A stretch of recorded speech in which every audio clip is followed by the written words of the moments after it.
Por gentileza, sua Bíblia, no livro do Apocalipse, no capítulo 1, e nós vamos ler do versículo 12 até o verso 18. Esse texto vai ser o nosso ponto de partida e uma espécie de trilho para a ministração de hoje.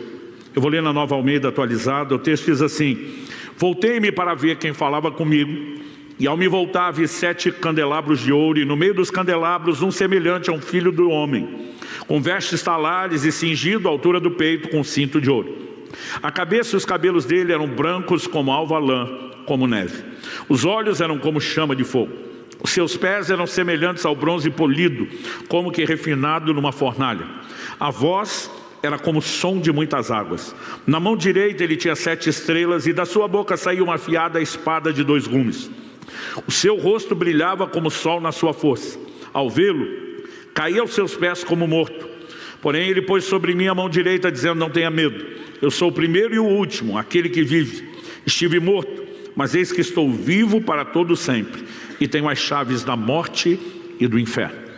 O apóstolo João descreve uma visão do Cristo glorioso, ressuscitado, aquele que Paulo em Colossenses diz: em quem habita corporalmente a plenitude da divindade. Onde Jesus esteve no nosso meio, viveu os dias do seu ministério terreno, ele o fez na condição de homem. Os milagres que ele operava, um homem ungido pelo Espírito Santo. Atos 10:38 diz que Deus ungiu a Jesus de Nazaré com Espírito Santo e poder, o qual andou por toda parte, fazendo bem, curando aos oprimidos do diabo, porque Deus era com ele. Não diz que ele fez o que fez porque era Deus, mas porque foi ungido, porque Deus era com ele. Digo isso porque o Jesus com quem o apóstolo João conviveu, caminhou junto, comeu, riu, né? Aquele Jesus em quem ele encostava a cabeça no seu peito, aparece agora, e a manifestação da sua glória é completamente diferente de tudo aquilo que João tinha experimentado. Ele diz: seus olhos eram como chama de fogo, o rosto brilhava como o sol. Mas nessa manifestação do Cristo glorificado há um detalhe que eu quero explorar aqui. E a Escritura diz: a voz era como o som de muitas águas. Você pode repetir isso comigo? Diga: a voz era como o som de muitas águas. E essa declaração sobre a voz de Jesus, ela sustenta mais uma vez a divindade de Cristo, né? No Antigo Testamento essas afirmações eram feitas em relação à voz de Deus, o Pai. Por exemplo, Ezequiel 1:24, né, falando a respeito da visão que o profeta tem dos querubins, e diz: quando eles andaram, ouvi o ruído das suas asas, que era como o som de muitas águas, como a voz do Onipotente. Ele vai falar do ruído das asas dos querubins, mas diz: como o som de muitas águas, como a voz do Onipotente. Um som de tumulto como o tropel de um exército. Em Ezequiel 43:2, a Bíblia diz: eis que do lado leste vinha a glória do Deus de Israel. A sua voz era como o som de muitas águas, e a terra resplandeceu por causa da sua glória. Em Jeremias 51:16, a Bíblia, falando de Deus, diz: quando ele faz soar sua voz, logo há tumulto de águas no céu. A palavra traduzida tumulto significa rugido, né? Ou seja, o tempo todo, quando a Bíblia fala da voz de Deus com muitas águas, é uma referência ao barulho, não meramente à quantidade. Por exemplo, você pode estar no meio do oceano, muita água em volta, mas está tudo calmo e tranquilo. Ou você pode se aproximar da praia, lugar onde as ondas quebram, e ali você vai ter muito mais barulho, e quanto mais forte forem as ondas, maior será o barulho. A mesma coisa, você pode estar no meio de uma grande represa, muita água volta e tudo quieto. Mas se você se aproxima das quedas, das cataratas, né? Ou mesmo quando a represa abre lá os seus vertedouros, você vai perceber que há barulho, né? Quando você está numa garoa, você mal percebe o barulho que isso faz, mas quando começa a chover muito, pesado, como a gente diz, nós vamos ter barulho. A ênfase é justamente no barulho. Na verdade, a expressão "a voz era como o som de muitas águas" é muito mais uma tentativa de interpretação, o som, do que tradução, né? Porque no original repete: a voz era como voz de muitas águas, porque a mesma palavra que eles usavam para falar da voz de alguém era barulho, né? Quase como se a gente falasse: aquele é o barulho do fulano, esse é o barulho de Beltrano, porque eles reconheciam a pessoa pelo timbre do barulho da fala. Então isso é usado, e é exatamente o tópico que eu quero explorar aqui em um sentido muito específico. Deus quer, por meio da sua voz, fazer barulho na minha e na sua vida. Um barulho que encubra outros ruídos. Um barulho que encubra outras vozes. Em 1 Coríntios 14:10, a Bíblia diz: há muitos tipos de vozes no mundo, nenhuma delas sem significado. Mas Deus quer, na minha e na sua vida, falar mais alto. Então o significado dessa expressão voz de muitas águas tem muito a ver com essa questão de um barulho, né? O barulho que encobre. Eu me lembro que há 30 e poucos anos atrás, na minha primeira visita a Foz do Iguaçu, eu fiquei impressionado quando eu fui conhecer as cataratas do Iguaçu. Eu lembro que era uma época de cheia, tinha chovido muito, né? O rio Iguaçu estava muito, realmente cheio, assim, transbordante, e aquele barulho, a gente ia chegando perto do parque, já dava para ouvir aquele barulho de longe, né? Tive o privilégio de fazer um passeio pelo outro lado, tive o privilégio de uma vez, né, ganhar um presente de uma pessoa lá, que me fez andar de helicóptero e chegar bem perto das cataratas. Uma vez chegamos de barco. Cada vez você tem uma perspectiva de um ângulo, de um lugar diferente, de um barulho, né, que talvez não é exatamente a perspectiva que você teve da outra vez, mas algo impressionante. Eu tive o privilégio de estar mais de uma vez em Niagara Falls, lá na divisa dos Estados Unidos com o Canadá. São talvez Foz do Iguaçu e Niagara consideradas as maiores quedas d'água do mundo, e é muito barulho. Alguns anos atrás eu gravei um vídeo de 12 minutos, um sub-12, resumindo a mensagem Voz de Muitas Águas. E nós fizemos isso lá no Parque Nacional do Iguaçu, né? Eu consegui chegar no lugar mais próximo possível da catarata, onde dá para ter acesso. Conseguimos uma permissão do parque para fazer a gravação, para o uso de imagem. Quando terminou o vídeo de apenas 12 minutos, eu estava rouco. Por quê? Porque por causa do barulho atrás de mim, eu tinha que falar gritado. Ainda que eu estivesse com o microfone na frente, o barulho, né, bloqueado pelo meu corpo, eu precisava falar alto, porque havia concorrência. Isso foi algo que Deus começou a usar para me fazer entender uma visão muito específica. A palavra de Deus precisa falar mais alto na minha e na sua vida. Eu queria que rapidamente, para falar de uma aplicação prática, se abrisse comigo em Atos, no capítulo 19. Nós temos um cenário de avivamento em Éfeso, como talvez não é descrito em nenhum outro lugar onde o Evangelho chegou, desde os primórdios. Não importa quando ele estava sendo pregado dentro dos templos da nação de Israel, ou fora para os gentios, o impacto que a palavra de Deus produziu na cidade de Éfeso foi fora do comum. A igreja de Éfeso na antiguidade chegou a ter mais de 20 mil membros. Foi pastoreada por pessoas como Paulo, Timóteo e até mesmo o apóstolo João, né? O impacto que o Evangelho produziu foi tão significativo em Éfeso, que a Bíblia diz que a partir de lá toda a Ásia ouviu a palavra de Deus. E um registro está lá em Atos 19, de 18 a 20, que diz assim: muitos dos que creram vieram confessando e denunciando publicamente suas próprias obras. Também muitos dos que haviam praticado magia, reunindo seus livros, os queimaram diante de todos. Calculado o valor dos livros, verificaram que chegava a 50 mil denários. Assim, traduzindo desse modo, né, dessa maneira, assim, a palavra do Senhor crescia e prevalecia poderosamente. A gente não vê o registro em nenhuma outra cidade, as pessoas virem a público confessar os seus pecados, suas práticas. Eles queriam deixar claro sua renúncia, o divórcio espiritual da vida e das práticas antigas, e fizeram uma fogueira pública queimando os livros de magia.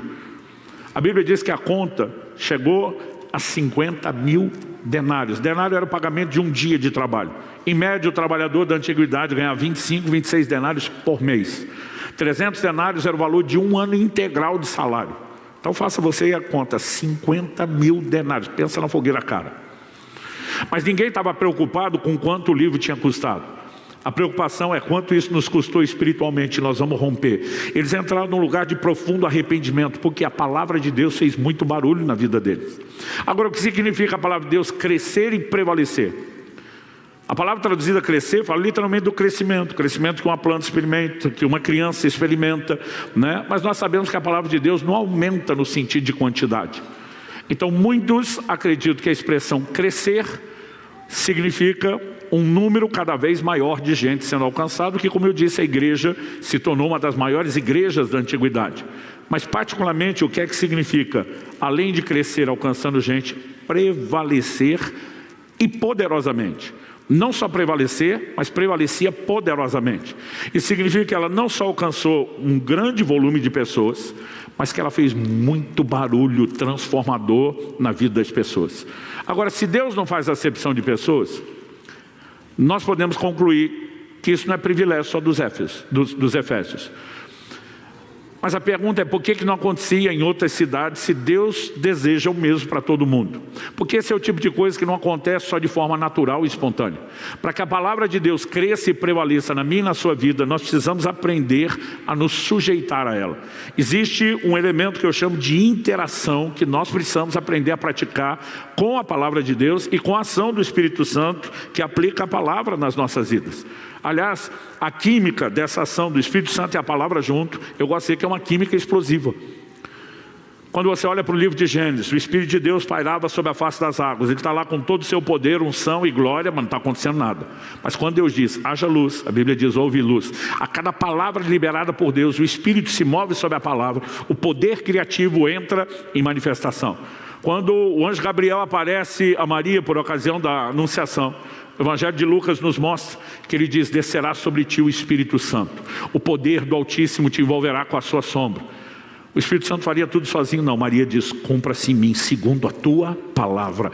Onde você tem a combinação da ação do Espírito e da palavra é algo extraordinário. Por isso Jesus diz para os judeus dos seus dias, vocês erram, não conhecendo as Escrituras, a palavra e nem o poder de Deus. Quando nós colocamos esses dois elementos, abrindo espaço para que eles operem na nossa vida, nós vamos ter um resultado extraordinário. Então, eu quero interpretar essa interação que permite o Espírito Santo trabalhar conosco, usando uma outra alegoria. Nós falamos da água fazendo barulho, mas nós temos um outro elemento importante, que é a proximidade. Se em primeiro lugar, ao explicar o significado da voz de muitas águas, a gente definiu o barulho, em segundo lugar, eu quero te dizer que o barulho que ela vai fazer depende da distância que você se encontra. Então, ainda que eu tenha que ter gravado um vídeo falando mais alto, quase gritado lá em Foz do Iguaçu, você consegue, você olha os turistas, eles conseguem conversar. Você vai perceber que a gente está falando meio gritado com quem está em volta, se tiver muito perto da água e se o rio estiver muito cheio, o volume da água estiver muito alto. Mas ainda dá para conversar. Mas há 30 anos atrás, pouco antes de eu pregar essa mensagem pela primeira vez, Deus me deu uma experiência, para que eu pudesse fazer tanto a comparação como o contraste. Nós tínhamos realizado um evento, um acampamento dos nossos jovens da igreja, e quando o evento terminou no domingo, na hora do almoço. A gente tinha o culto na época só no domingo à noite. Então depois do almoço os ônibus já começaram a voltar. Eu fui um dos últimos a ir embora, junto com outro pastor e parte daquele time que estava trabalhando. A hora que está tudo pronto, tudo arrumado, tudo desmontado, então a gente deixou para sair depois. Estávamos, não me lembro se eram 2 ou 3 carros que iriam embora depois dos ônibus. Quando todo mundo já tinha saído, ficou aquele grupo menor, um irmão chegou, colou em mim e falou, pastor, tem uma cachoeira aqui perto, mas do lado de onde nós estamos, maravilhosa. Para quem conhece a região do Candói, que é o município onde nós estávamos, é a cachoeira lá de Santa Clara. Aí ele falou assim, pastor, vale a pena conhecer. Quando ele falou, vale a pena conhecer, eu olhei, ele e a turma já de bermuda, chinelo, falei, tá bom que vocês querem só conhecer. Falou, não pastor, o sol está maravilhoso, um dia quente, é um lugar ótimo para tomar um banho. Ele falou assim, não dá para ir no meio da cachoeira, porque a água é muito pesada, chega a machucar as costas da gente, mas para os cantos dá para a gente aproveitar, dá para aguentar uma bela de uma massagem, vai ser uma experiência incrível. O que o senhor acha de passar lá? Eu falei, vamos. Ele falou, não, mas estou te perguntando, não só o que o senhor acha, na verdade nós precisamos da sua liderança. Eu falei, por quê? Ele falou, olha, o meio da cachoeira, ela não era muito mais alta do que esse forro aqui, do chão ao forro. Ele falou assim, o meio é muito pesado, é difícil ficar. Nas extremidades é mais tranquilo, ainda vai ser forte, mas dá para suportar. Só que ele falou, quando a gente chegar e estiver de frente para a cachoeira, o lado esquerdo é melhor a turma não ir. Porque as pedras elas vão acumulando, por causa da umidade ali da água, muito limpo, são escorregadias. O outro lado, ele falou, eu conheço o lugar ali, é mais tranquilo para a gente evitar que alguém caia. Ele falou, pastor, cair naquelas pedras ali vai machucar. Elas não são ponte aguda, mas não tem como cair no meio delas, não machucar. Então chama a turma, dá as regras, a gente faz, tem o lugar por onde entra, por onde sai, aproveita e vamos embora. Eu falei, ok. Chamei a moçada, conversei com eles. Vocês sabem que jovens não se rebelam, eles esquecem, né? Então, daqui a pouco vai entrando todo mundo pelo canto, mas eram vários. Um meio que foi sendo empurrado pela chegada dos outros, ele começou a entrar no meio onde estava muito pesada a água. E aquilo, ele era mais magrinho, começou a machucar ele. Então ele resolveu ir para o outro lado mais leve, que era o lado proibido. Na hora que eu vi esse camarada avançando, indo para onde não podia, preocupado, com as pedras lisas, com ele cair, machucar, eu começo a gritar o nome dele. Mas eu berrava com toda a força, ele não me ouvia. Mas estava assim, 3 metros de distância, talvez nem isso. E eu berrava, gritava, ele não me ouvia. A turma começou a gritar junto, ele não ouvia. O que estava lá, né? Um foi cutucando o outro mais perto, porque nem todo mundo estava perto dele, ouvia. E nós pedimos que o último agarrasse ele pela camisa e trouxesse de volta, porque não ouvia a gente. E aí Deus me fez parar e pensar nisso. Era bem menos água do que Foz do Iguaçu, mas a gente gritava e ele não ouvia. Por quê? O diferencial era proximidade. Onde eu quero chegar com isso? Tem crente que ele acha que muita água é ter muito conhecimento bíblico. Tem crente que ele é um Niagara Falls, ele é o Foz do Iguaçu, ele tem muita água, mas não está perto o suficiente para que a palavra de Deus encubra as outras vozes. Tem uns novos convertidos que o máximo que eles têm até agora é a Cachoeira do Candói. Eles ainda não têm muita água, mas estão debaixo. E porque estão debaixo, não conseguem ouvir as outras vozes. Quando eu falo dessa questão da proximidade, nós precisamos entender que há uma dinâmica de interação com a Escritura. Por exemplo, o Salmo 19:7 diz: a lei do Senhor é perfeita e restaura a alma. Isso não vai acontecer apenas porque você de vez em quando lê um texto ou outro num devocional. Para isso você precisa de abertura, de receptividade para a obra do Espírito Santo. A palavra de Deus traz direção para a nossa vida. Salmo 119, 105, lâmpada para os meus pés é a tua palavra, luz para o meu caminho. Todo aquele material que você está no momento de leitura. O crente não deveria ler a Bíblia apenas para conhecer o credo, para saber o que pode e o que não pode fazer. Nós estamos colocando matéria-prima, um material para dentro que é a base daquilo que o Espírito Santo vai trabalhar. Jesus disse: o Espírito Santo vos fará lembrar aquilo que eu tenho dito. É impressionante como em certos momentos da vida, na hora de fazer algo, eu lembro de um versículo, eu falo: esse eu nem sabia de cor. Por que é que eu estou lembrando dele agora? Né? Quantas vezes a gente tem esse tipo de experiência? Porque o Espírito Santo quer trazer isso, mas quer trazer para aplicações práticas. A palavra de Deus é alimento para o meu e o seu espírito. Em Mateus 4,4 Jesus diz, citando Deuteronômio 8, nem só de pão viverá o homem, mas de toda a palavra que sai da boca de Deus. A palavra de Deus gera fé. Tem muito crente que ele não consegue viver muita experiência, né? Porque falando em termos de fé, está raquítico, falta vitamina B, Bíblia, né? Ele precisa desse conteúdo, desse alimento para a fé dele. E quando nós entendemos isso, entendemos não só que mais do que conhecer o credo, a doutrina, a cartilha do que é certo, do que é errado, há, na verdade, uma interação, a gente começa a descobrir que existe uma maneira correta de responder à palavra de Deus. Aqueles Efésios deram uma resposta que outros não deram. Não significa que lá a palavra de Deus ela era mais poderosa do que em outros lugares. Significa que lá as pessoas se aproximaram mais para que ela pudesse fazer mais barulho. Então, por exemplo, o livro de Hebreus cita por 2 vezes, Hebreus 3,15 e 4,7, uma afirmação do Antigo Testamento: se hoje ouvides a sua voz, não endureça o coração. Então, quando Deus começa a falar, existem reações da nossa parte que vão determinar se a palavra vai poder produzir algo em nós ou não. Então, se a pessoa endureceu o coração, significa que Deus já não está conseguindo fazer barulho. Mas se houver ação inversa, um coração receptivo, quebrantado, ensinável, então certamente a palavra de Deus vai poder produzir diferença. Hebreus capítulo 5, verso 11, fala de pessoas que se tornaram tardias em ouvir, né? Quando você olha a expressão tardio em ouvir, não é gente que não foi ensinada a palavra, mas ele vai falar de pessoas que de novo e de novo você tem que ensinar sempre as mesmas coisas, porque aquilo de alguma forma não entra, né? Ou entra por um ouvido e sai pelo outro, porque o nível de interação não é o adequado, não é o correto. E nós precisamos entender, gente, que a palavra de Deus não vai agir sozinha sem que haja resposta da nossa parte. O Senhor Jesus, por 3 vezes, uma em Mateus 11:15, outra em Mateus 13, verso 9, depois Mateus 13, 43, né? O Senhor Jesus, por 3 vezes, fala: quem tem ouvidos para ouvir, ouça. No livro do Apocalipse, no capítulo 2 e 3, nas cartas às igrejas da Ásia, o tempo todo, nós vamos ver o Senhor Jesus falando a cada igreja. Quem tem ouvidos para ouvir, ouça o que o Espírito diz às igrejas. Ué, se Deus já vai falar, e é inevitável que Ele faça barulho, e a gente vai pensar, Ele fez barulho, todo mundo ouviu, está tudo resolvido.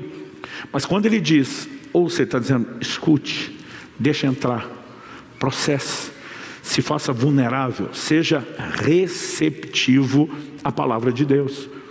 Uma igreja onde nós vemos que Paulo teve muito resultado foi a igreja de Tessalônica. O apóstolo Paulo, viveu algo único, singular, enquanto esteve com eles. Mas é interessante você observar que você também vai ver o apóstolo Paulo dizendo, olha, vocês receberam, em 1 Timóteo capítulo 2, verso 13, ele diz, temos mais uma razão para incessantemente dar graça a Deus, é que ao receberem a palavra que de nós ouviram, que é de Deus, vocês a acolheram não como palavra humana, e sim como em verdade é a palavra de Deus, a qual está atuando eficazmente em vocês os que creem.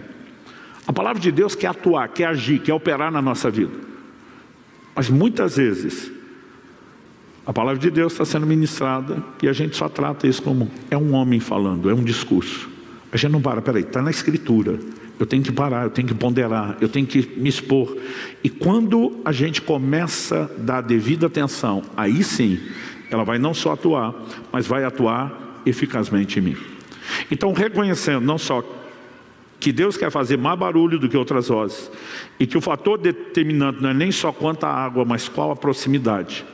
Eu queria fazer um resumo de 9 vozes diferentes que a gente apresenta no livro. São orientações práticas sobre viver a vida cristã no dia a dia, nas mais distintas áreas. E por que, ainda que não tenha tempo, e vou ter que fazer isso bem corrido, eu quero resumir aqui. Porque às vezes você poderia me ouvir falar de uma voz e dizer, eu estou legal nessa área. Mas de repente a gente vai perceber que não está na outra. Porque essa proximidade da palavra não é uma coisa que a gente simplesmente diz, ou nós estamos próximos em tudo, ou estamos distantes em tudo. Tem áreas onde nos deixamos trabalhar e nos aproximamos. E tem áreas onde não nos deixamos trabalhar e talvez a Bíblia não esteja fazendo barulho em relação àquele outro tipo de voz. Então, eu quero fazer um resumo daquilo que no livro sim você vai ter de forma detalhada, que são essas vozes. Eu citei antes que em 1 Coríntios 14, 10, a Bíblia diz que há muitos tipos de voz no mundo, nenhuma delas sem sentido, nenhuma sem significado, E entre esses muitos tipos de vozes, a gente pode se referir não só a pessoas, não só a seres, a entes pessoais, seja Deus, anjos, demônios, mas eu quero usar aqui como vozes certas circunstâncias que nos envolvem e tentam sempre abafar a palavra de Deus. Primeira delas, cronologicamente, Gênesis capítulo 3. Eu vou chamá-la de a voz da tentação. O diabo sempre tenta trabalhar relativizando a palavra de Deus. Você vai ver ele fazendo isso com Eva, você vai ver ele fazendo isso com Jesus na tentação do deserto. Com Eva ele chega e diz, é verdade que Deus disse para não comer nenhuma árvore? Eva diz, não foi isso. A gente pode comer de todas, só não pode comer daquela. Por que não? Porque se comer vai dar ruim. Deus disse, nós vamos morrer. Aí o diabo começa, imagina que vocês vão morrer. É que Deus sabe que no dia que vocês comerem vão ser semelhantes a Deus. Essa é a hora que eu, no lugar de Eva, imaginaria dizendo para o diabo, então come tu, que sempre quis ser igual a ele, não conseguiu. Mas, de alguma forma, a voz da tentação, ela explora aquilo que a gente quer ouvir. Ela explora os nossos anseios. Nós precisamos entender, quando a Bíblia chama Satanás de tentador, não significa que ele empurra um desejo dentro de nós. A mesma Bíblia que chama o diabo de tentador, porque ele sabe promover isso, diz também em Tiago 1,14, cada um de vós é tentado quando atraído e enganado pelo próprio desejo. E naquele momento ele vai trabalhando uma relativização da palavra.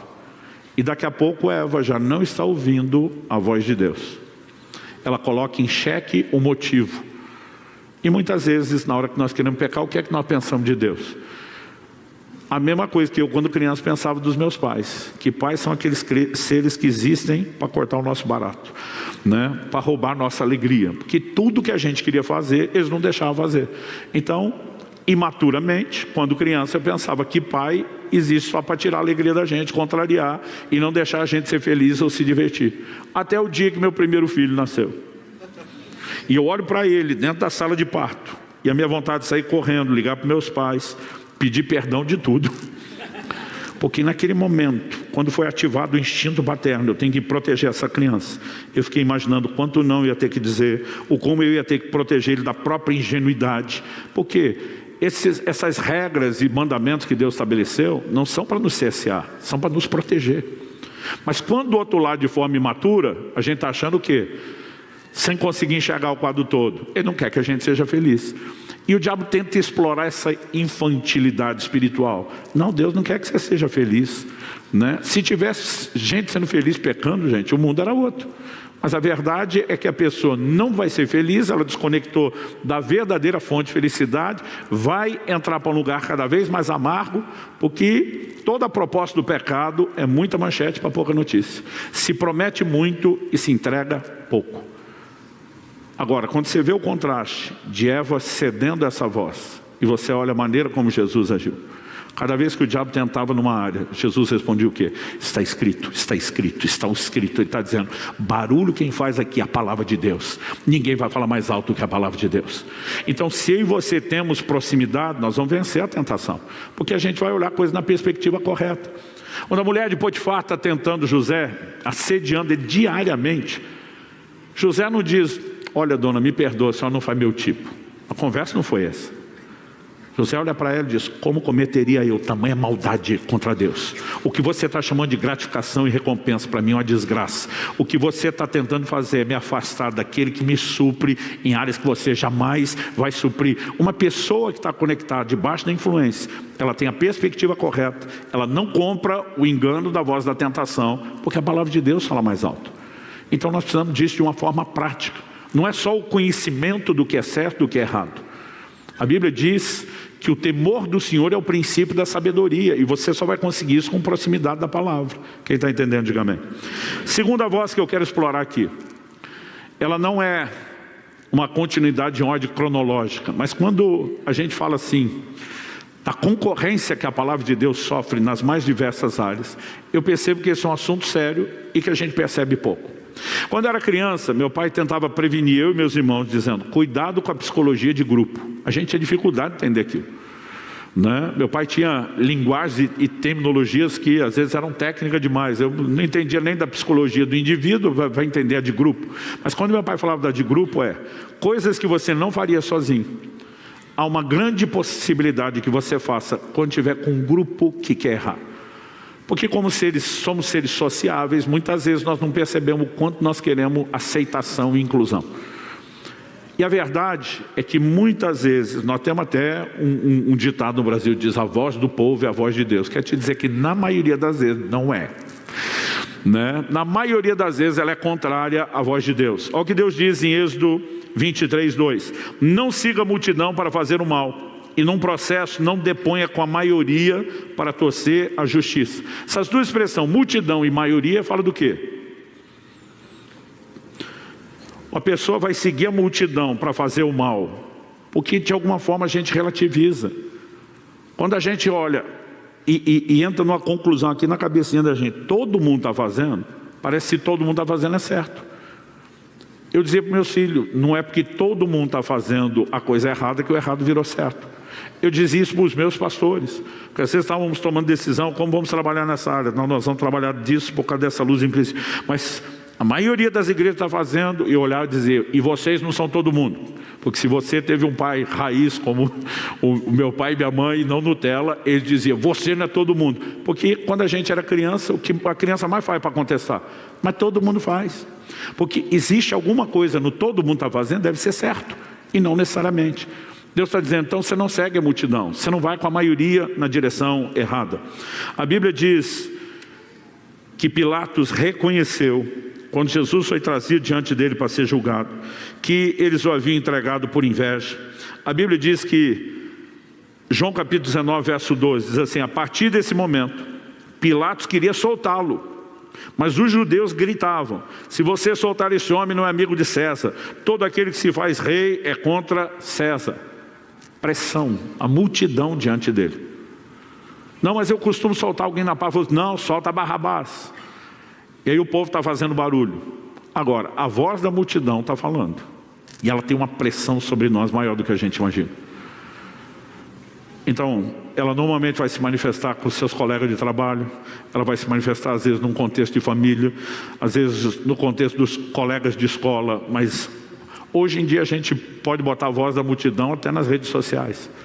Porque todo mundo está fazendo, ou todo mundo está falando, ou todo mundo está pedindo, a gente tem que fazer. Eu lembro de uns anos atrás, uma pessoa veio me pedir um conselho ministerial.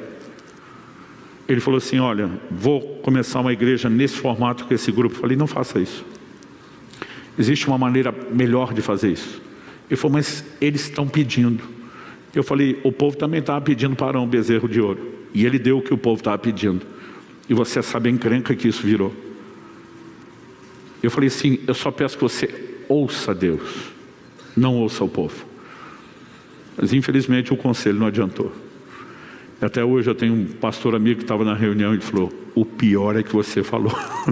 Né? Mas às vezes as pessoas ficam debaixo de uma pressão. Não, mas as pessoas, a multidão, todo mundo. Né? Agora, quando Pilatos está lá, a mulher dele manda um recado. Não se envolva na questão desse justo. Antes de começar o julgamento. Eu muito sofri em sonho por causa dele. Quando essa mulher está dizendo foi um sonho, ela está dizendo, Pilatos, eu recebi uma advertência de Deus. Eu tive uma revelação de Deus. Esse homem que veio, trouxeram diante de você é justo. Você não deveria se envolver. Agora, gente, não é só a mulher falando. Se fosse só a mulher falando, já era bom ouvir.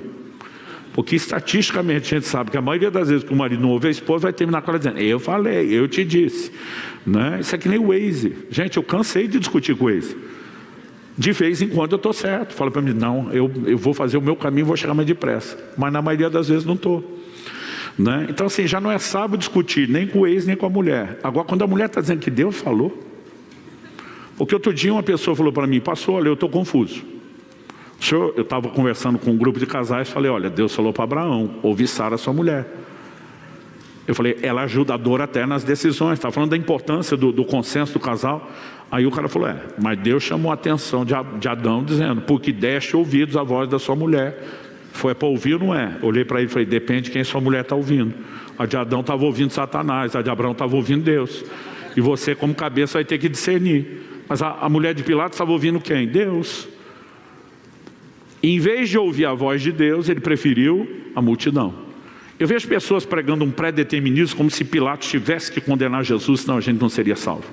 Deus sabia que ele negligenciaria inclusive a voz da advertência divina. Deus antecipadamente, como um Deus presciente, sabia que poderia usar aquilo em nosso favor, mas Deus não forçou Pilatos a fazer, ainda deu oportunidade para que não fizesse. Mas infelizmente ele escolheu a voz da multidão. E eu e você precisamos de vez em quando ver se nós não estamos deixando que a voz da maioria fale mais alto que a de Deus. Terceira voz, a voz da dúvida. Nós somos chamados a uma dinâmica de uma vida de fé. A Bíblia diz que o justo viverá da sua fé. A gente não apenas converte por fé, nós vivemos de fé. E a fé, ela vem por ouvir o quê? A palavra de Deus. Então, se eu e você estamos próximos, ouvindo a palavra, a consequência é que vai ter fé e nós vamos ter experiência de fé. Quando os discípulos estavam num barco no meio da tempestade, eu imagino quão escuro estava aquilo, porque era uma noite sem luz e estrelas, porque está de noite com tempestade, é nuvem espessa, fechada. No meio daquela escuridão, eles estão horas e horas remando, não conseguem sair da metade do mar da Galileia. Aí, entre uma relampeada e outra, eles veem um vulto que vem andando sobre as águas. A Bíblia diz que os discípulos começaram a gritar, um fantasma. Aí outro dia alguém falou, que falta de discernimento. Falei, queria ver se fosse tu. Nunca vi alguém andar em cima da água, de repente tem um vulto vindo na sua direção, naquele cenário que está já todo mundo assustado, com medo. Falei, fosse você, já tinha dito, o sangue de Jesus tem poder, está repreendido, amarrado, sem força, né? Eles assustaram, e Jesus acalma dizendo, não tenham medo, sou eu. Ele quer que ouçam a voz dele. Quando Pedro reconhece e diz, se é o Senhor mesmo, eu brinco que Pedro tinha a boca e o cérebro conectado. Ele pensava falando, falava pensando. Né? E disse, se és tu, manda-me ter contigo. E Jesus diz, vem. E quando Jesus diz, vem, Pedro andou. Tecnicamente, a gente não pode dizer que Pedro andou sobre as águas. Pedro andou sobre a palavra de Jesus. Mas em algum momento ele começa a olhar à volta. E as circunstâncias falam, gente. Imagino Pedro pensando assim, andar em cima d'água até vai, mas tinha que ser agora. no escuro, no meio da tempestade, porque mesmo que ele fosse em linha reta, imagino que no mínimo ele está andando assim, ó, subindo, está tudo instável. E ele percebendo aquilo tudo, tem medo. A Bíblia diz, quando ele entra naquele modo de descrença, de questionamento, a Bíblia diz que ele começou a afundar. Não diz que ele levou um caldo, sumiu para dentro da água de uma vez. Começou, aquele chão está... Quando ele vê que vai abortar aquilo, ele grita para Jesus, socorro. Eu brinco que a oração é mais rápida que o crente pode fazer. Nem dá tempo de enfeitar Deus de Abraão, Isaac e Jacó. Nessa só, porque tem crente que ele abre e fecha o mar vermelho. A gente teve um dia que nós pedimos para alguém orar antes da comida, a comida esfriou. Eu pensei, gente, não pode, esse cara está de brincadeira. Intercedeu por todos os missionários de todos os lugares, pelas próximas gerações dos filhos de missionário que ia nascer. E eu ficava pensando, precisa disso tudo? Né? Mas na hora do aperto ninguém tem essa paciência, vai direto no ponto. Na hora que Pedro grita e o Senhor pega ele pela mão, ele abortou o ato de abortar o milagre. E ele volta para o milagre. Isso significa o quê? Nós não estamos falando apenas de temporadas das nossas vidas. Em fração de segundo, a palavra de Deus pode estar falando mais alto, daqui a pouco outra voz pode estar prevalecendo. Mas do mesmo jeito que a gente afastou e percebe, a gente pode voltar. Senhor, me socorre. Eu quero voltar para debaixo dessa água. Ela tem que encobrir a voz da dúvida. E ele volta a andar sobre as águas. Eu vejo a turma fala de Pedro só para falar de incredulidade. Eu falo, o cara andou sobre a água 2 vezes, aí deu a volta. Porque tem até o ponto que ele vai para encontrar Jesus, a ponto de Jesus está perto de segurar a mão, e a volta para o barco. Você acha que eles voltaram nadando para o barco? E a maioria de nós que nunca teria saído do barco fica dando a lição da dúvida de Pedro, da incredulidade de Pedro. Então Pedro teve que lidar com as duas coisas, mas a gente percebe que é possível. Não estou falando só de estações. Teve aquela época que eu estava espiritualmente forte. Agora eu estou... Nós podemos oscilar de um momento para o outro. Mas se perceber que saímos da casinha, tem que voltar para lá. Próxima voz, a voz da ganância. A Bíblia nos mostra ali em Lucas 18, 22, 23, que um jovem rico chega para Jesus perguntando o que fazer para herdar a vida eterna. O Senhor fala, olha, guarda os mandamentos. Ele falou, tenho feito isso desde a minha juventude. Está perto da palavra ou não está? Cara, desde a mocidade, andando na palavra. A Bíblia diz que Jesus falou para ele, falta uma coisa para você. Outro evangelho diz, se queres ser perfeito. Jesus está dizendo, então vamos agora para o próximo nível. O evangelho de Marcos diz no capítulo 10 que Jesus o amou antes de falar o que vai falar agora. E essa perspectiva é importante, porque alguns de nós lemos isso, eu li isso várias vezes com o sentimento que Jesus o trollou, não que o amou. Jesus diz, uma coisa ainda falta a você, venda tudo que tem, dê o dinheiro aos pobres, você terá um tesouro nos céus, depois me segue. Jesus pediu isso para todo mundo? Não. Mas tem um cara que ele está desde a juventude tentando andar nos mandamentos. Mas é evidente que ele tem um anseio por mais. Senão ele não estava perguntando para Jesus. Jesus o ama. E diz, ainda está faltando algo. Você pode ir para um outro lugar. Jesus lhe dá uma oportunidade única. Jesus chamou esse cara para ser parte do time que ia revolucionar o mundo com o evangelho. Viu nele potencial. Viu nele um coração correto. Viu nele fome. Mas quando fez a proposta, qual a reação dele? Verso 23. Ouvindo ele essas palavras, ficou muito triste, porque era riquíssimo. Era muita coisa para dar embora. E nesse momento, a voz da ganância, a voz da avareza, falou mais alto. Gente, na minha teologia, eu creio de todo o meu coração que Deus quer nos abençoar com provisão e prosperidade financeira. Mas o mesmo Deus que faz promessa, Deuteronômio 8:10, ele fala para aquele povo que sai do Egito rumo a Canaã, falando da terra prometida, vocês comerão, se fartarão, louvarão o nome do Senhor seu Deus. Ele está dizendo, vou levar vocês para um lugar de abundância. No verso seguinte, Deuteronômio 8:11, depois de dizer isso, ele diz, mas tenha o cuidado de não se esquecer do Senhor seu Deus. Nos próximos versículos ele vai dizer, para que depois de terem comido estarem fartos, para que depois de terem prosperado, o coração de vocês não se afaste de mim. O mesmo Deus está dizendo, eu quero abençoar, está dizendo, mas fica esperto, porque você pode empolgar com essas coisas de um jeito, que eu não vou mais fazer barulho na sua vida. Então tem um grupo que só prega o evangelho da promessa, da provisão, e diz, se Deus prometeu não tem perigo. Tem outro que anula a promessa em nome de, está cheio de advertências para ter perigo. Você não pode escolher a parte da Bíblia que você quer.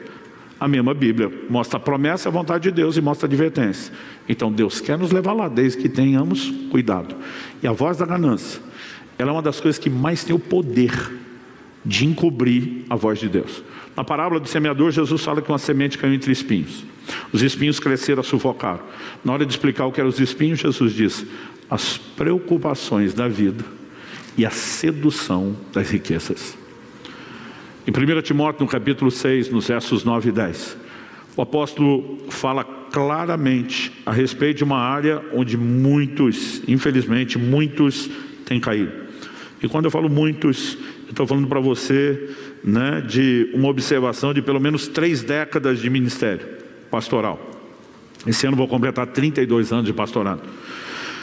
1 Timóteo 6, 9 e 10. Mas os que querem ficar ricos caem em tentação e armadilhas, em muitos desejos insensatos e nocivos, que levam as pessoas a se afundar na ruína e na perdição. Porque o amor ao dinheiro é a raiz de todos os males, e alguns nessa cobiça se desviaram da fé, atormentaram a si mesmos com muitas dores. O problema nunca foi o dinheiro, o problema é o amor ao dinheiro. E é aí que entra a ganância, a cobiça, a avareza. Se o problema fosse dinheiro, a maioria de nós não tinha problema, porque está faltando dinheiro. Mas o amor ao dinheiro pode estar presente em alguém que não tem dinheiro. Já alguém pode ter dinheiro sem amá-lo. Salmo 62, 10. Se as vossas riquezas aumentam, não ponhas nelas o coração. E eu e você precisamos compreender o quanto isso pode enredar e enlaçar a vida de alguém. Às vezes tem aqueles que estão ambicionando. Quando eu li assim, ser rico, eu pensava que era só o cara que quer ser milionário. Não, alguns de nós só queremos subir o padrão. E às vezes é uma determinação tão grande que é quase custe o que custar. E daqui a pouco nós estamos negociando princípios da palavra de Deus, que em vez de estar falando mais alto, ela deixa de falar. Agora, se você estivermos próximos, ela vai cobrir a voz da ganância. Se não estivermos, essa voz vai encobrir a voz da palavra de Deus. Próxima voz, a quinta, voz dos mexericos. Pastor, o que é isso? Levítico 19, 16 e 17. Nós temos 2 orientações. Uma no verso 16, Deus diz: não ande como mexeriqueiro no meio do seu povo. Então significa que eu e você não podemos ser fofoqueiro, falar da vida dos outros. Mas no verso 17, Deus diz: repreenda-o e não incorra em pecado por causa dele, né?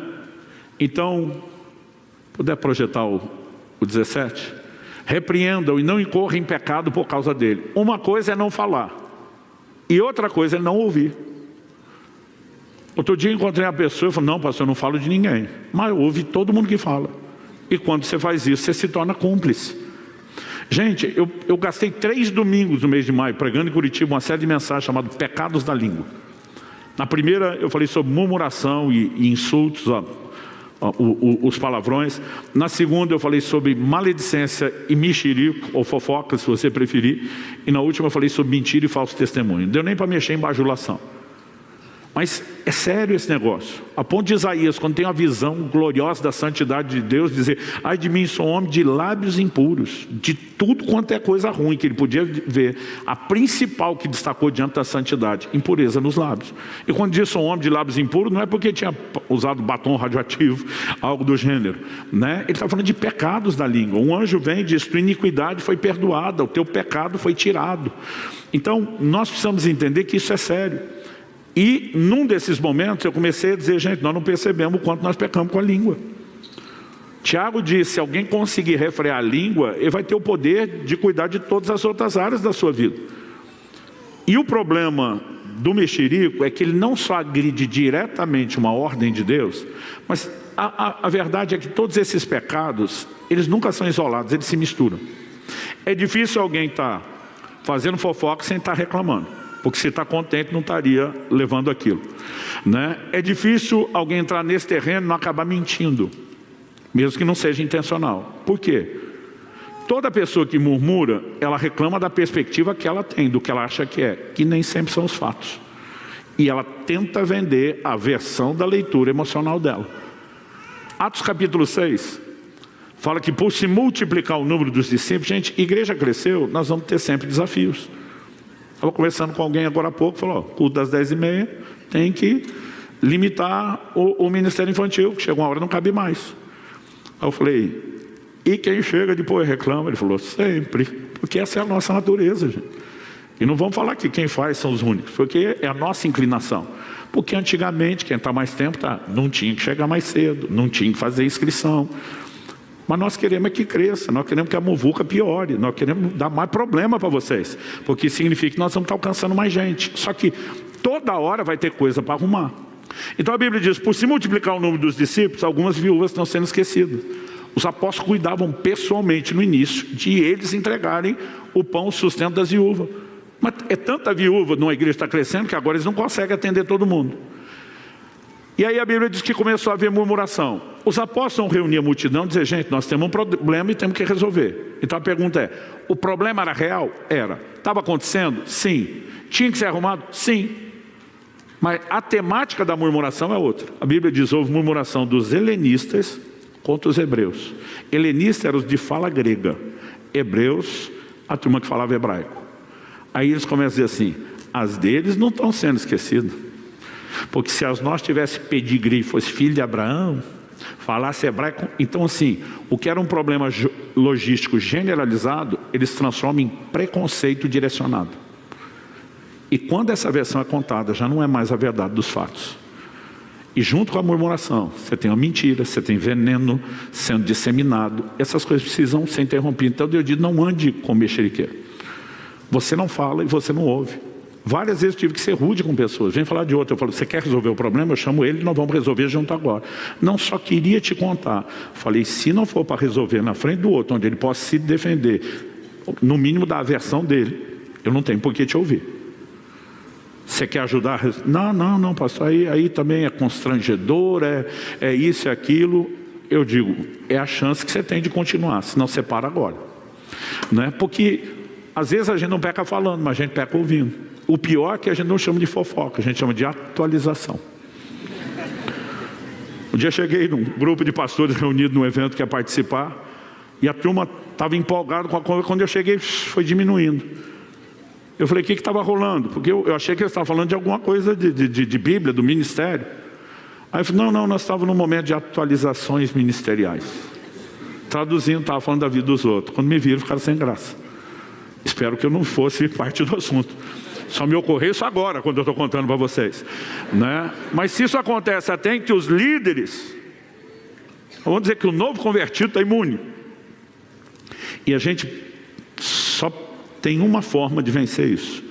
É quando, no temor de Deus, a palavra de Deus está falando mais alto, você diz, não dá para pactuar com isso, não dá para seguir dessa forma, não dá para fazer dessa maneira. Quem está entendendo, diga amém. Uma voz muito comum, a voz do desânimo.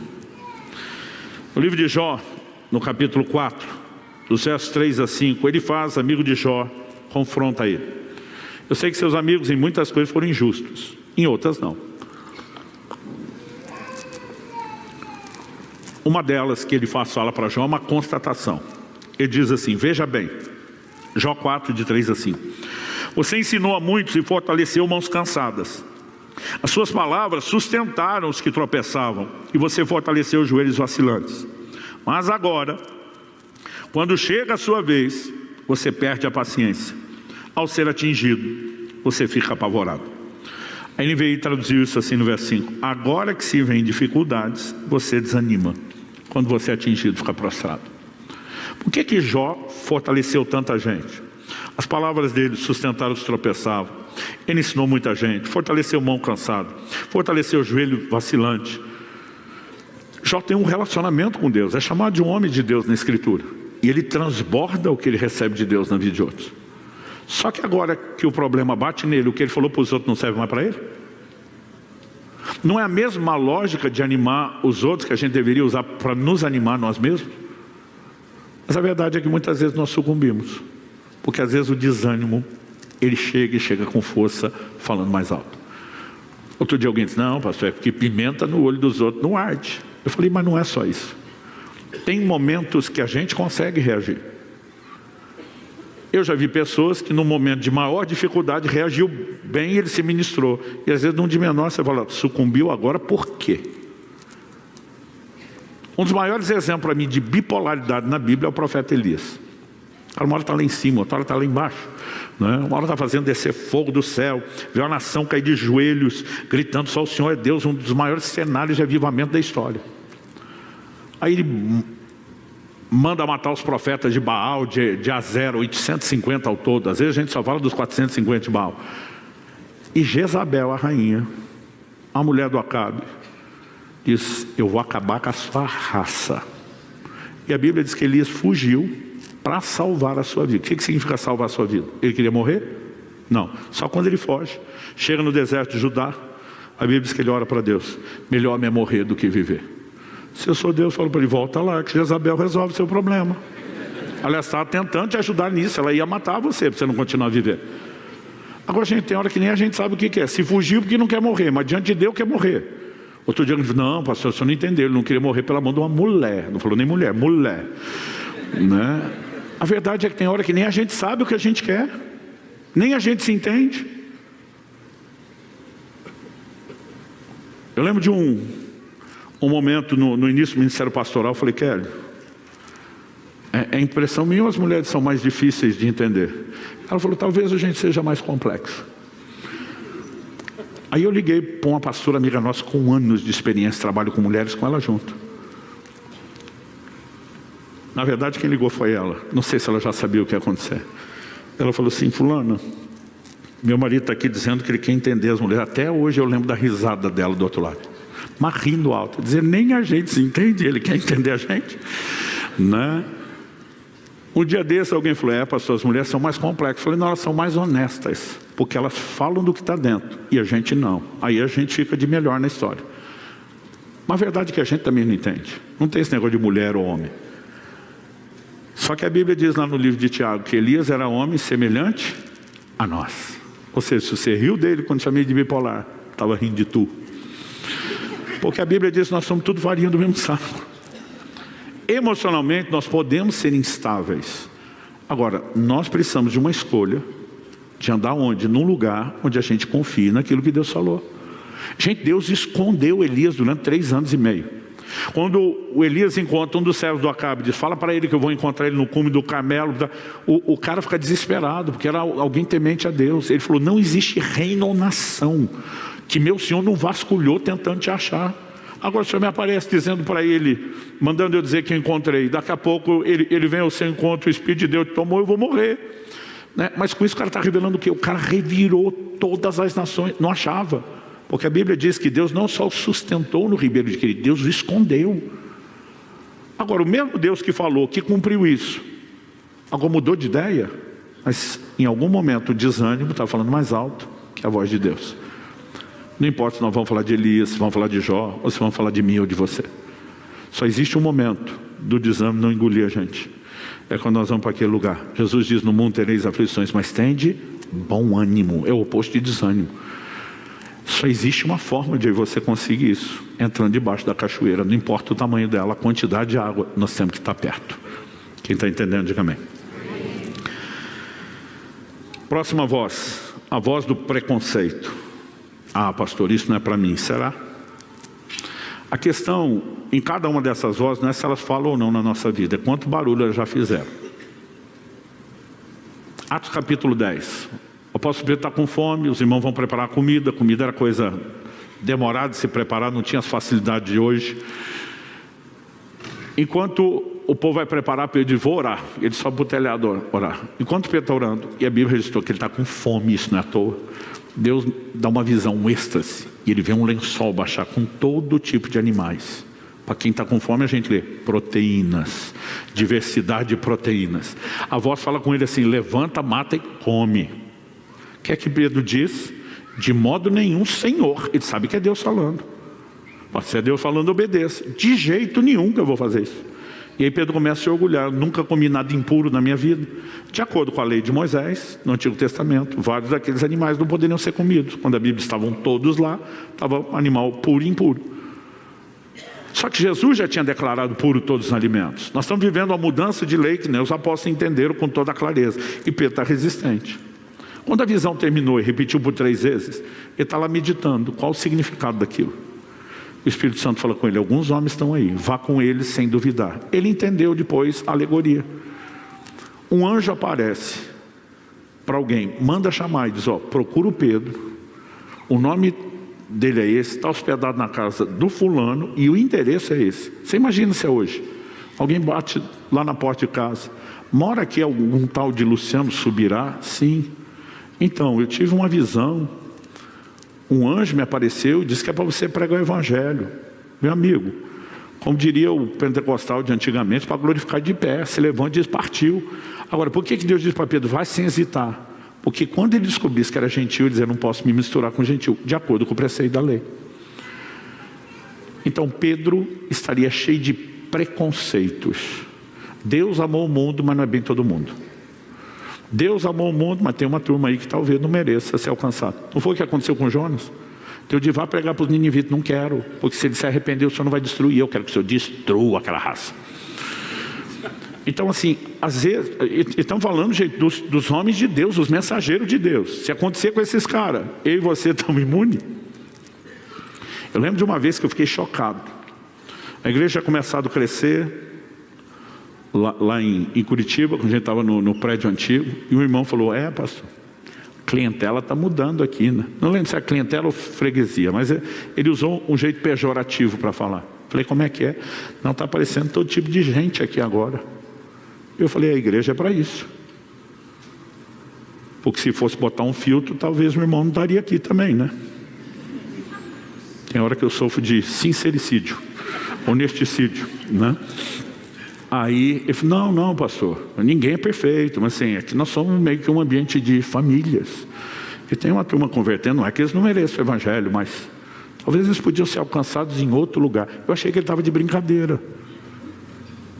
De mau gosto, mas ainda achando que era de brincadeira. Quando eu percebo que ele estava falando sério, eu fiquei chocado. Eu fui reclamar com Deus. Fui falar, Deus, fulano é o que o Senhor tem que levar para a glória logo.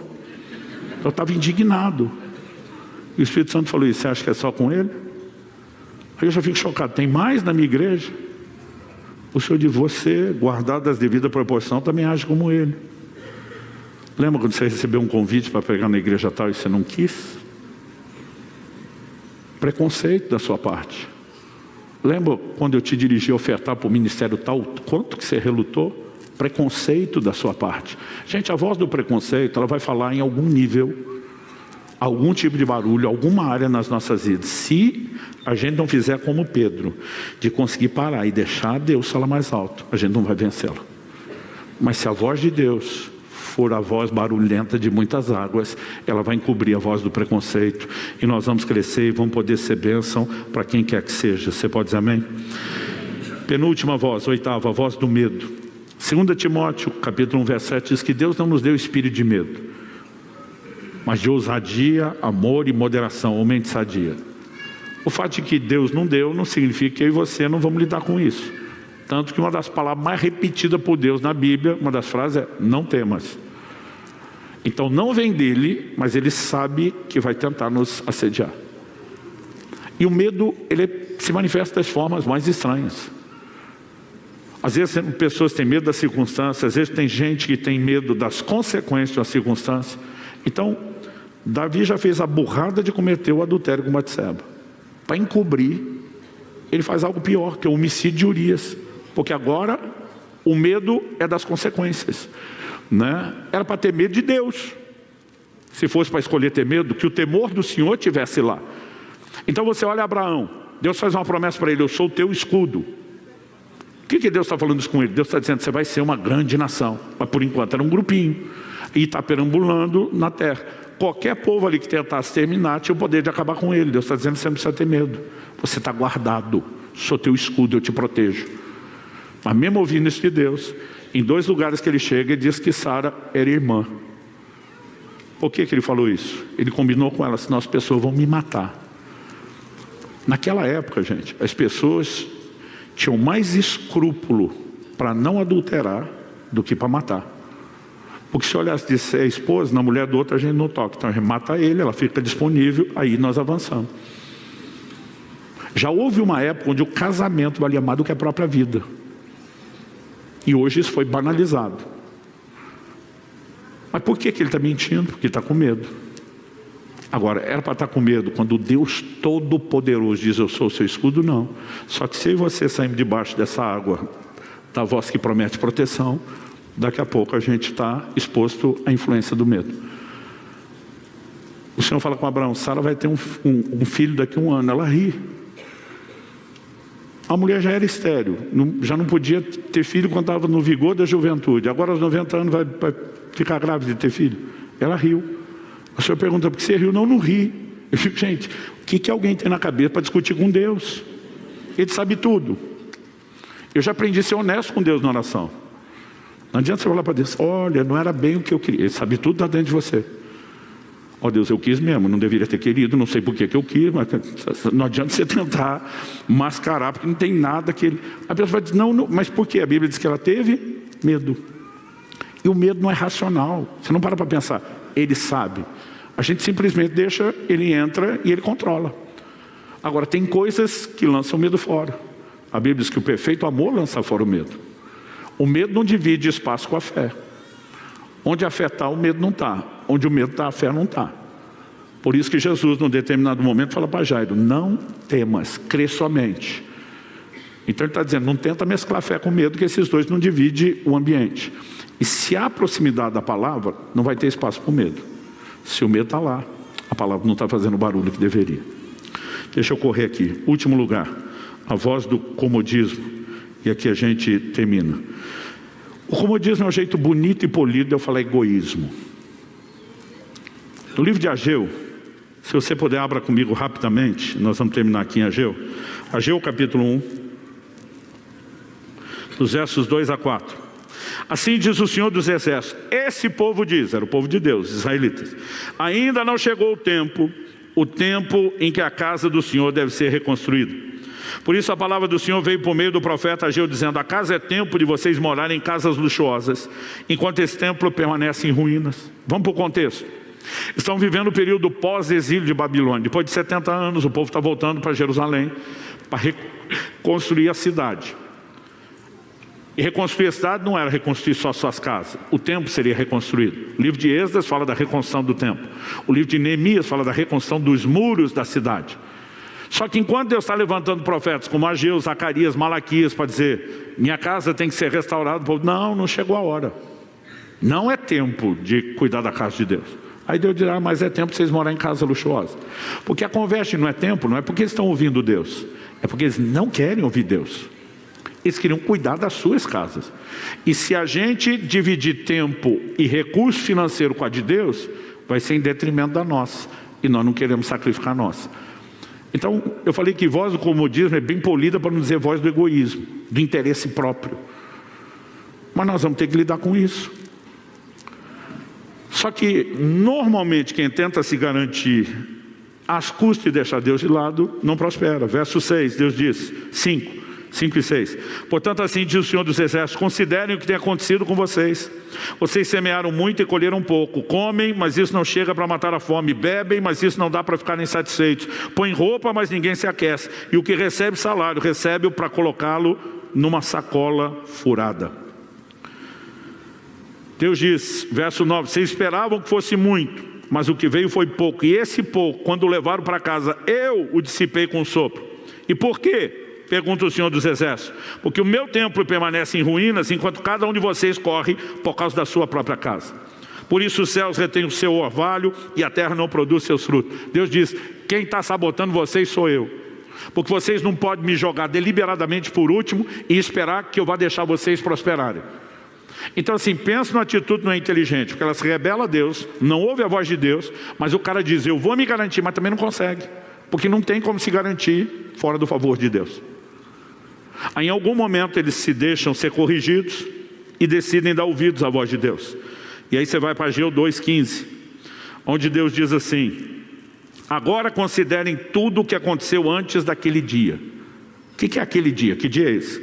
Antes de vocês terem começado a colocar pedra sobre pedra no templo do Senhor. que é o dia que eles decidiram, ok, então vamos restaurar a casa de Deus. Antes daquele tempo, alguém vinha a um monte de trigo esperando encontrar 20 medidas, havia somente 10. Vinha ao lagar para tirar 50 medidas, havia somente 20. Eu seria com queimadura, com ferrugem, com granizo, em tudo que vocês fizeram, mas não houve entre vocês quem voltasse para mim, diz o Senhor.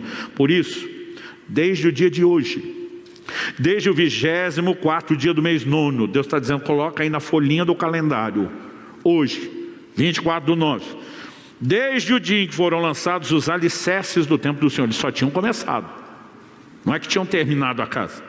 Considere o seguinte, ainda há semente no celeiro? Não. Além disso, a videira, a figueira, a romanceira, a oliveira não tem dado frutos, porque estava colhendo a consequência antes. Deus diz, mas de hoje em diante, eu abençoarei vocês. Quando a voz de Deus fala mais alto e nos tira do lugar de egoísmo, interesse próprio, comodidade, para um lugar de sacrifício, de serviço, de compartilhar, nós vamos prosperar de uma forma que sem Deus nós não prosperamos. É muito mais inteligente. Nós vamos estar alinhados em obediência e não rebeldia a Deus. Nós vamos entrar no lugar da verdadeira realização, que não é viver só em função de si próprio. Mas muitas vezes a gente não percebe o como a gente se esconde atrás de algumas dessas questões. Poderia contribuir mais, mas eu quero um pouquinho mais de luxo dentro de casa, não faço. Poderia trabalhar mais no reino de Deus, mas se eu trabalhar menos nos meus negócios, talvez eu tenha que baixar o padrão. A frase que a gente mais ouve, que a nossa missão é mobilizar o corpo para o serviço. Gente, vamos todo mundo pregar o evangelho, vamos todo mundo discipular, vamos liderar a célula. A maioria diz, não tenho tempo. Principalmente os empresários. Eles ainda falam assim, ó, o camarada tem lá a jornada de trabalho, tem horário para entrar, horário para sair, acabou, a cabeça dele desligou. A nossa continua, não tenho tempo. E um dia tive uma conversa séria com eles lá em Curitiba. Falei, ó, quando o traficante se converte, você crê que ele é uma nova criatura, que as coisas velhas já passaram, tudo se fez novo? Os irmãos, amém. Falei, você crê que não há mais condenação para quem está em Cristo? Amém. Falei, mas você concorda que ele vai ter que mudar de ramo? Todo mundo, amém. Falei, porque agora converteu, tem que adequar e obedecer Jesus, não é? Claro. Quando as garotas de programa se convertem, e graças a Deus que tanto traficantes quanto elas estão se convertendo, você também crê que agora que estão em Cristo, são nova criatura, as coisas velhas já passaram, isso que tudo se fez novo, amém. Que não há mais condenação, amém. Mas concorda que elas vão ter que mudar a prestação de serviço? Todo mundo, amém. Eu falei, eu acho engraçado vocês acreditar que o ex-traficante, a ex-garoto de programa, tem que mudar a vida para se adequar ao que Jesus falou, e vocês não. Porque ele diz, prega o evangelho a toda criatura. Você diz, mas não tem tempo. Então, se você não tem tempo, você pode não obedecer Jesus. Mas ai deles, se não obedecer Jesus. Que hipocrisia é essa? Mas a diferença é que a gente pensa, não, aquilo é deliberado da rebeldia. E quando nós estamos no comodismo, a gente não enxerga que é egoísmo e interesse próprio. Mas no final das contas, é a mesma coisa. E a pergunta é, quem está falando mais alto? Se eu e você nos aproximarmos, a palavra vai falar mais alto. E obedecê-la sempre terá bons resultados. Mas se a gente estiver na contramão, dá ruim. Vamos ficar em pé para parecer que está acabando. Eu sei que alguns estão esperando para entregar o jejum agora na hora do almoço.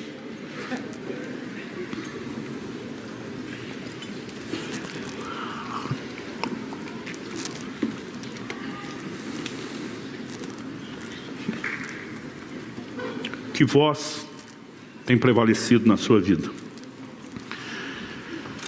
Você vai ter que responder isso em cada departamento.